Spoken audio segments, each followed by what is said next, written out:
ಕರ್ನಾಟಕ ರಾಜ್ಯದ ಕನ್ನಡ ಚಲನಚಿತ್ರದ ಅಭಿಮಾನಿಗಳಾದಂಥ ಎಲ್ಲ ಸಮಸ್ತ ಕನ್ನಡಿಗ ಅಭಿಮಾನಿಗಳಿಗೆ ಎಲ್ಲರಿಗೂ ವಂದಿಸ್ತೇನೆ. ಕರ್ನಾಟಕ ರಾಜ್ಯದಲ್ಲಿ ಅಪ್ಪು ಅವರು ಇಷ್ಟೊಂದು ಜನಪ್ರಿಯತೆ ಗಳಿಸಿ ಅವರು ಹಾಡು ಹೇಳಿದ ಹಾಗೆ ಕಾಣದಂತೆ ಮಾಯವಾದನೋ ನಮ್ಮ ಶಿವ ಕೈಲಾಸ ಸೇರಿಕೊಂಡನೋ ಅಂತ ಹೇಳಿ ಸುಮಾರು ಒಂದು 7-8 ವರ್ಷ ವಯಸ್ಸಿನಲ್ಲಿ ಅವರ ನಟನೆಗೆ ಒಂದು ಹಾಡು ಹೇಳಿದರು. ಅದೇ ರೀತಿ ಅವರು ನಮ್ಮಿಂದ ಮಾಯ ಆಗಿದ್ದಾರೆ. ಇವತ್ತು ನಮ್ಮಲ್ಲಿಲ್ಲ. ಆ ಕೊರತೆ ಎದ್ದು ಕಾಣ್ತಾ ಇದೆ. ಆ ಕೊರತೆಯನ್ನು ನೀಗಿಸೋದಕ್ಕೆ ತುಂಬಿಸೋದಕ್ಕೆ ಕನ್ನಡ ಚಲನಚಿತ್ರದಲ್ಲಿ ಪ್ರತಿಭಾನ್ವಿತ ಪ್ರತಿಭೆಗಳು ಇನ್ನೂ ಮುಂದೆ ಹುಟ್ಟು ಬರಲಿ ಅಂತ ಹೇಳಿ ಆಶಿಸಿ ಅವರ ಹುಟ್ಟುಹಬ್ಬವನ್ನು ಸಡಗರವಾಗಿ ಸಂಭ್ರಮವಾಗಿ ವಾರ್ತಾ ಇಲಾಖೆಯಿಂದ ಈ ಡಾಕ್ಟರ್ ರಾಜ್ಕುಮಾರ್ ಮೆಮೋರಿಯಲ್ ಟ್ರಸ್ಟಿಂದ ಆಯೋಜಿಸಲಾಗಿದೆ. ನಾನು ಕಂಠೀರವ ಸ್ಟುಡಿಯೋ ನಿಗಮದ ಅಧ್ಯಕ್ಷನಾಗಿ ನಾವು ಕನ್ನಡಾಭಿಮಾನಿಗಳೆಲ್ಲರಿಗೂ ಅಪ್ಪು ಹುಟ್ಟುಹಬ್ಬವನ್ನು ಆಚರಿಸ್ತಿರೋದು, ಎಲ್ಲ ಸಡಗರ ಸಂಭ್ರಮದಿಂದ ಆಚರಿಸ್ತಿರೋದನ್ನು ನೋಡಿ ಭಾಳ ಸಂತೋಷವಾಗಿ ಎಲ್ಲರಿಗೂ ಅಭಿನಂದನೆಗಳನ್ನು ಸಲ್ಲಿಸ್ತೇನೆ.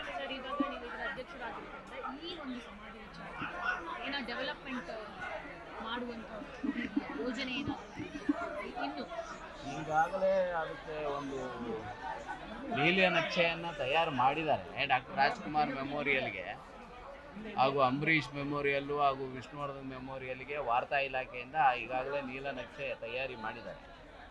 ಹಾಗೂ ಅದರಂತೆ ಅಭಿವೃದ್ಧಿ ಕಾರ್ಯಗಳು ಕೈಗೊಳ್ತಾ ಇದೆ. ಮುಂದಿನ ದಿವಸಗಳಲ್ಲಿ ನಮ್ಮ ರಾಜ್ಯ ಸರ್ಕಾರ, ನಮ್ಮ ಜನಪ್ರಿಯ ಮುಖ್ಯಮಂತ್ರಿಗಳಾದಂಥ ಸಿದ್ದರಾಮಯ್ಯನವರು ಅವರು ಕೂಡ ಕನ್ನಡ ಚಿತ್ರಾಭಿಮಾನಿಗಳ ಒಕ್ಕರಲಿಗೆ ಧ್ವನಿಗೂಡಿಸಿ ಕಂಠೀರವ ಸ್ಟುಡಿಯೋ ಅಭಿವೃದ್ಧಿಯನ್ನು ಪಡಿಸೋದಕ್ಕೋಸ್ಕರ ಯಾವ ಕ್ರಮಗಳನ್ನು ಜರುಗಿಸಬೇಕು ಆ ಕ್ರಮಗಳನ್ನು ಜರುಗಿಸ್ತಾ ಇದ್ದಾರೆ. ಜೊತೆಯಲ್ಲಿ ಕನ್ನಡ ಚಲನಚಿತ್ರರಂಗವನ್ನು ನಿರ್ಜೀವ ಆಗಿದೆ ಅಂತ ಹೇಳ್ತಾರೆ ಕೆಲವರು. ನನ್ನ ಪ್ರಕಾರ ಇಲ್ಲ, ಅದು ಸಜೀವವಾಗಿದೆ.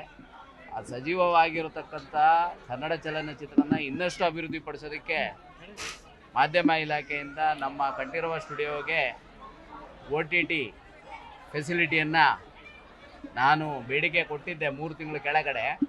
ಅದರಂತೆ ಅದಕ್ಕೆ ಸ್ಪಂದಿಸಿ ಕರ್ನಾಟಕ ರಾಜ್ಯ ಸರ್ಕಾರದ ಬಜೆಟ್ನಲ್ಲಿ OTTಯನ್ನು ಅನೌನ್ಸ್ ಮಾಡಿದ್ದಾರೆ ಕಂಠೀರವ ಸ್ಟುಡಿಯೋಗೆ. ಮುಂದಿನ ದಿವಸಗಳಲ್ಲಿ OTT ಮುಖಾಂತರ, ಆ ವೇದಿಕೆ ಮುಖಾಂತರ ಸಾಕಷ್ಟು ಜನ ಪ್ರತಿಭೆಗಳಿಗೆ, ಕಲಾವಿದರಿಗೆ ಹಾಗೂ ಕುಶಲಕರ್ಮಿಗಳಿಗೆ ಉತ್ತೇಜನ ಕೊಡುವ ಉದ್ದೇಶದಿಂದ ಕರ್ನಾಟಕ ರಾಜ್ಯ ಸರ್ಕಾರ ಬಹಳಷ್ಟು ಕ್ರಮ ಜರುಗಿಸಿದೆ ಅಂತ ಹೇಳಿ ತಮ್ಮ ಮುಖಾಂತರ ರಾಜ್ಯ ಸರ್ಕಾರಕ್ಕೆ ಹಾಗೂ ಮುಖ್ಯಮಂತ್ರಿಗಳಿಗೆ ಅಭಿನಂದನೆಗಳನ್ನು ಸಲ್ಲಿಸ್ತೇನೆ. ಹಾಗೂ ಕನ್ನಡಾಭಿಮಾನಿಗಳಿಗೆ ಒಳ್ಳೆಯ ಒಂದು ಸದಾವಕಾಶ ಅಂತ ಹೇಳೋದಕ್ಕೆ ಇಚ್ಛೆಪಡ್ತೀನಿ.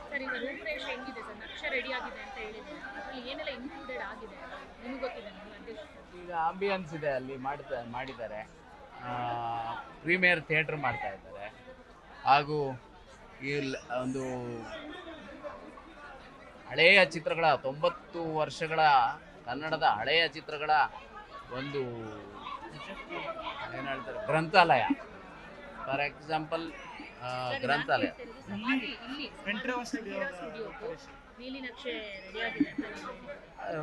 ಮಾಧ್ಯಮ ಇಲಾಖೆಯಲ್ಲಿದೆ. ನೀಲನಕ್ಷೆ ಇವ್ರಿಗೋಸ್ಕರ ಅಂತ ಸಪ್ರೇಟ್ ಮಾಡಿಲ್ಲ, ಡಾಕ್ಟರ್ ರಾಜ್ಕುಮಾರ್ ಮೆಮೋರಿಯಲ್ ಅಂತ ಮಾಡಿದ್ದಾರೆ. ಜಿ ಕನ್ನಡ ನ್ಯೂಸ್ ಈಗ ನಿಮ್ಮ ಮನೆಯಲ್ಲೇ ನೋಡಿ. ಎಲ್ಲ ಕೇಬಲ್ಗಳಲ್ಲಿ ಈಗ ಲಭ್ಯ.